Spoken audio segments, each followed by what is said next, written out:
Hello, my name is Kay Johnston and today I'm spinning in the Andrew Jackson cottage. I'm spinning some wool from a sheep from County Down.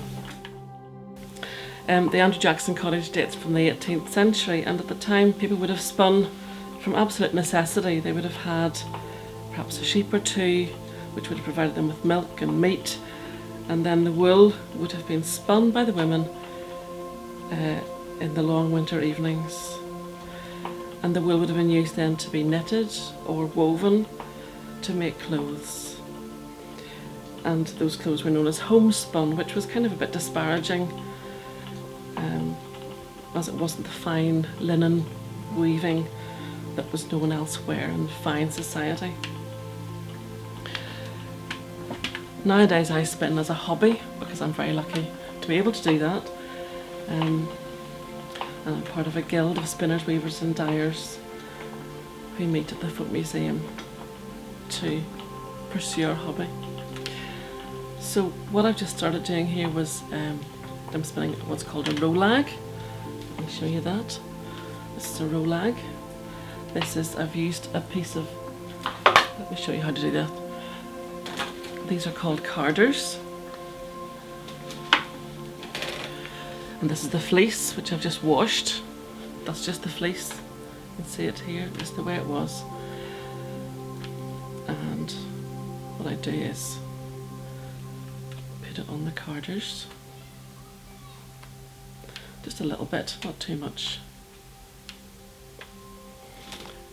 And then a card. And this is a way of getting rid of any excess vegetation which is still lurking in the fleece. It also smooths out any knots and lumps and bumps.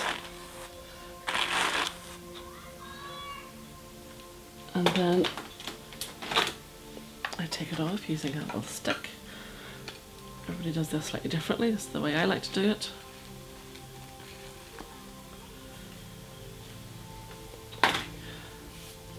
And that is your piece of yarn, really. All the fibres are going the same way. There's air up the middle, and what I need to do now is make it thinner and make it stronger, and that's where the wheel comes in. So as I treadle, the wheel goes round, the flyer goes round the bobbin, which has a break on it, and that adds twist to the yarn, which makes it strong, and the break then also pulls the yarn in onto the bobbin. It's a very relaxing thing to do. Historians believe that wheels, as in spinning wheels, first came to England in around about the 14th century, and obviously England at that time was a very, very important wool producing country. And wheels helped people to be able to spin the wool much more quickly than they had previously been able to do. And these sort of wheels with a treadle seem to date from around about the 16th century. You'll see lots of different designs of wheels because they were designed and made by local craftsmen with whatever they had to hand and to fit the space that was available. So often in very small cottages you'll see wheels where the wheel is above or below the flyer just to save space. And obviously with light being very bad, people would have often spun outdoors, and you often see pictures of people spinning outdoors just because it was better light. Not maybe in the winter time, all the same. It would have been a bit cold. So as I said, this is a hobby for me. I don't often spin lots of white yarn. I do sometimes. I like to dye the yarn. And in the 18th century, the only dyes that were available would have been natural dyes. So people could have dyed fibres using, for example, wind blossom, or blackberries, or nettles also give greens sometimes, or elderberries, or just whatever people could find. You can often get colour from. But lots of the things that grow naturally around here, around our countryside, give you ranges of yellows and greens and beiges. And actually there's a basket over there that has been dyed. The fibres have all been dyed using natural dyes, so I've got some nice oranges and yellows and greens. They were dyed using mushroom dyes, which is something that I think older generations didn't know about. I think some Americans have discovered how to do that, and they give really nice colours. Nowadays we have synthetic dyes. They were first discovered in the 19th century by accident, and so I like to use synthetic dyes. Give you a bit more vibrant colour, and there's some examples there of wool that I've spun using different colours and items that I've made using my own homespun yarn. So I've got there's a brown and orange hat there. That brown is the natural colour of the sheep's fleece, and the orangey yellow, but because there's different colours in it, it knits up differently as you knit across. The colours come through. And there's a pair of blue socks there that I knit during lockdown.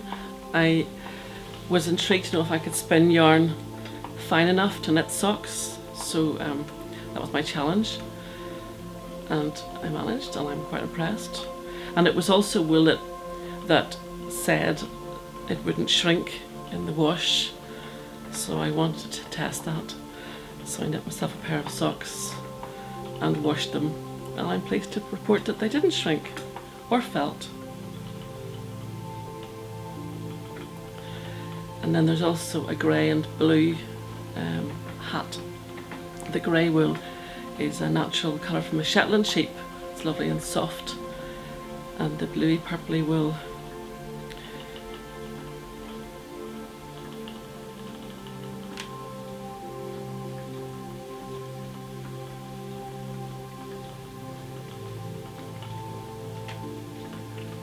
and that's the fleece. As the wool builds up on the bobbin, then you can just move it along the next hook so that the yarn builds up evenly along the bobbin.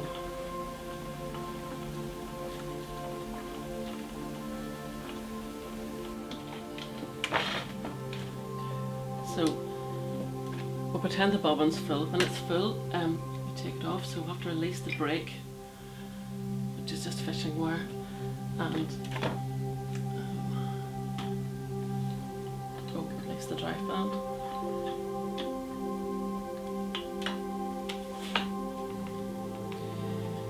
And then this lovely object is called a lazy Kate.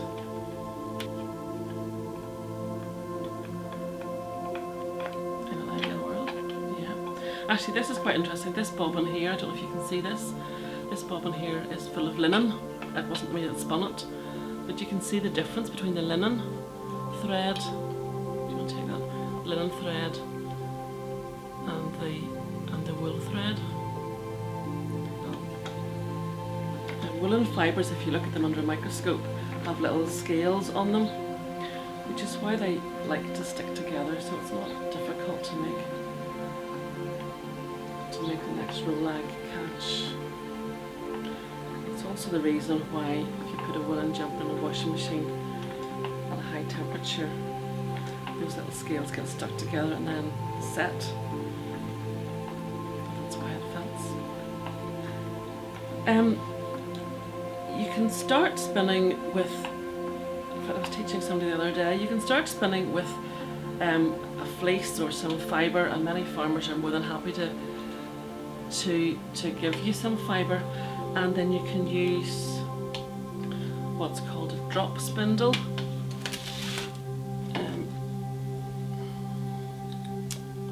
Here's one here, and these are anything from about £10, even less than that, up to, well, you can pay a lot more.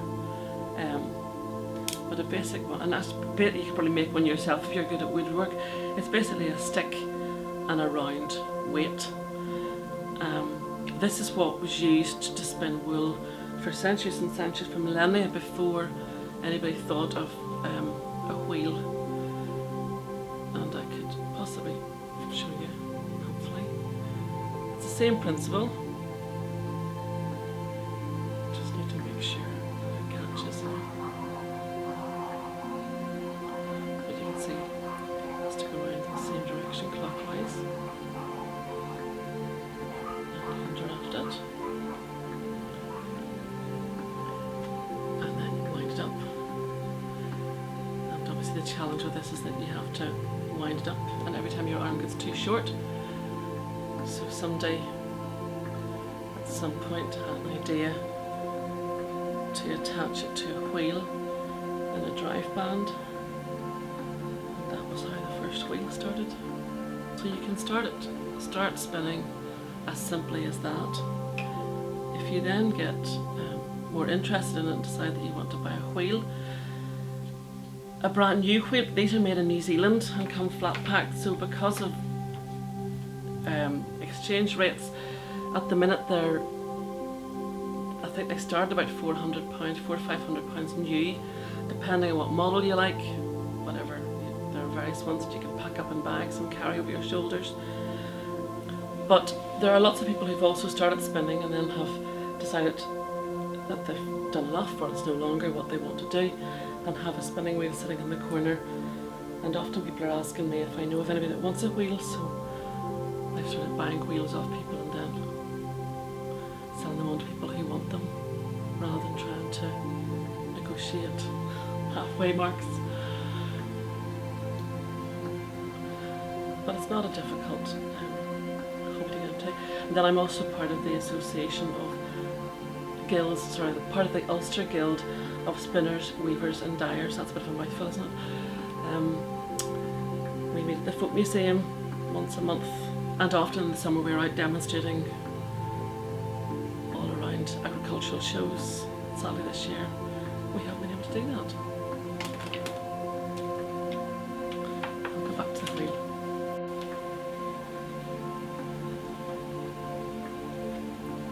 Often when we're demonstrating in public, it's interesting to see who comes and watches, and men often love to stand and watch for hours looking at how the wheel works, and then some of them tell us that they've actually made a wheel in a woodworking class and they're interested to see one actually working.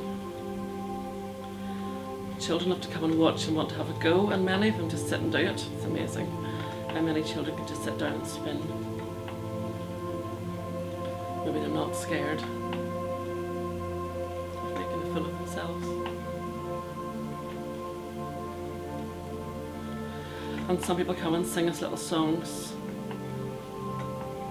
And there are lots of songs, lots of folklore linked to spinning.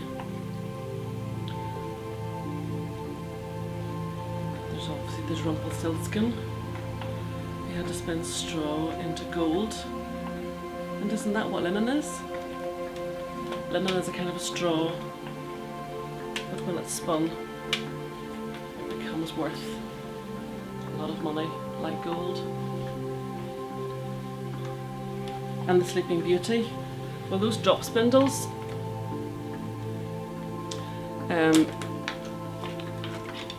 they used to be more often configured like that. And when somebody decided to attach this to a wheel and a drive band, the wool was actually spun off this point, and this point was often made of metal. And you can imagine that in days when hygiene maybe wasn't quite what it is today, fleeces often were spun in the grease just straight off the sheep's back, or perhaps washed in urine. Lovely. There were diseases, and people, if you pricked your finger, you could well have become very ill, or if you were very unlucky, died. And so the story of the Sleeping Beauty isn't that far-fetched. And then the good fairy said she would just sleep for 100 years.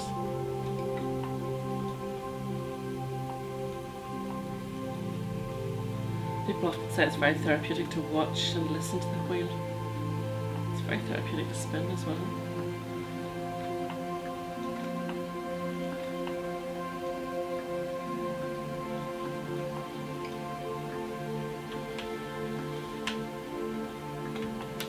the idea is that you treadle, your foot moves and your hand moves at the same time.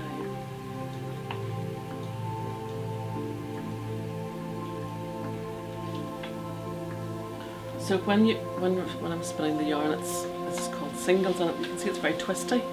And if you knit with that, it would be very annoying, and also the yarn might not be very strong. So often what we do is ply the yarn, which is basically twisting it together in the opposite direction to the one that we've spun it. Oh,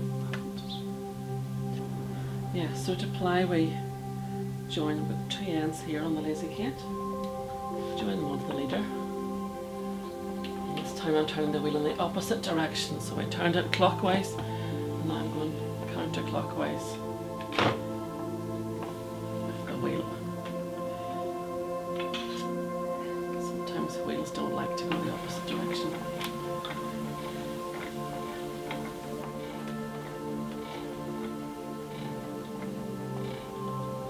So you can see the wheel's a bit less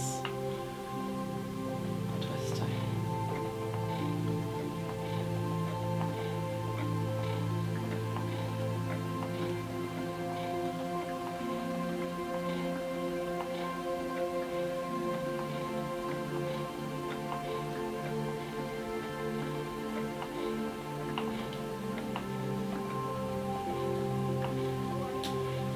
This also helps to even up any wee lumps and bumps on the yarn, in theory.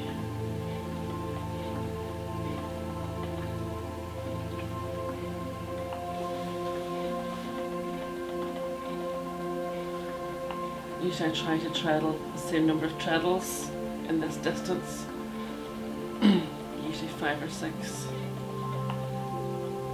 And I get myself into such a rhythm that I've been known to fall asleep doing this.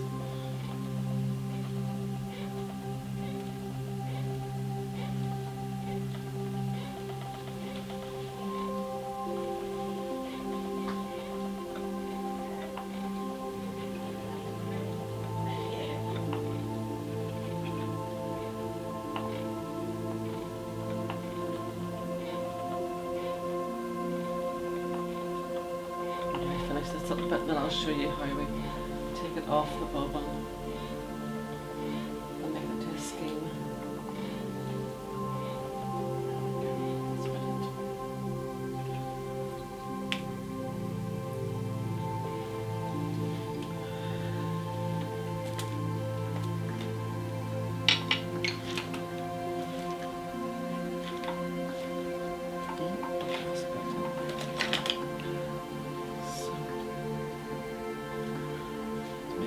Skein, we use this lovely implement here. This is called a niddy noddy.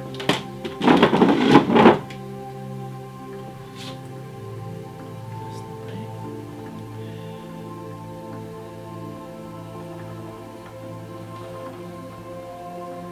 Oops.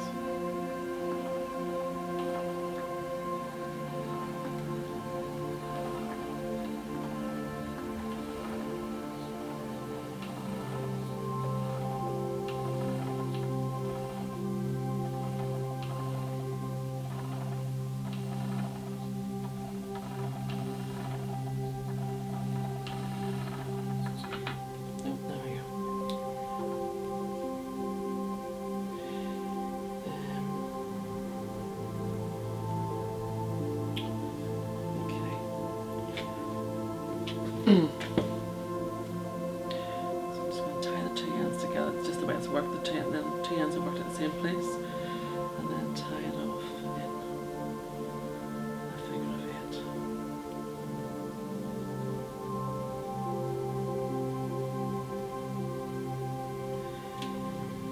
Another little bit of wool here. Oops.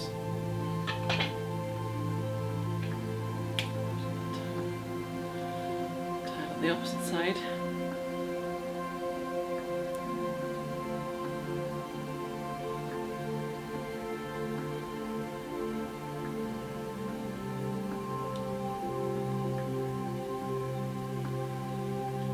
There we have a little skein.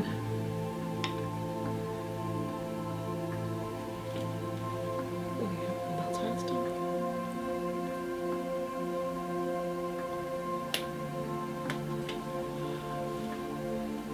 how it's done.